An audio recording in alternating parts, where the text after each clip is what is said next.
ой, тинши қымбат емес, тинши, мысалы, хитозан ішесіз ба, зрениеңіз жақсарады, бауырыңыз майдан тазарады, ішектің ішінде шырыш, слиз тазарады, сосудтарыңыздың ішінде холестериновый бляшкадан тазарады, атеросклерический бляшкадан тазалады.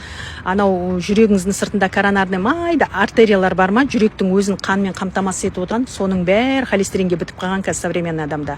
Жаста, кәріде, бәрінде. Потому что бауырды май басқан.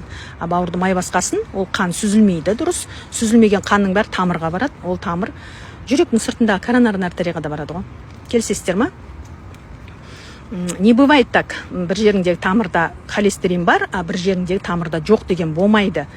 Потому что диффузия деген заң бар, неде?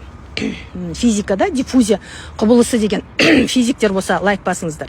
Диффузия құбылысы бар, иә? Кез келген нәрсе, мысалы, тамақ ағзаңызға түсті ма, жаңа холестерин ағзаңызға түсті ма, ол сіздің мынау басыңыздағы шашыңыздың түбіндегі клеткадан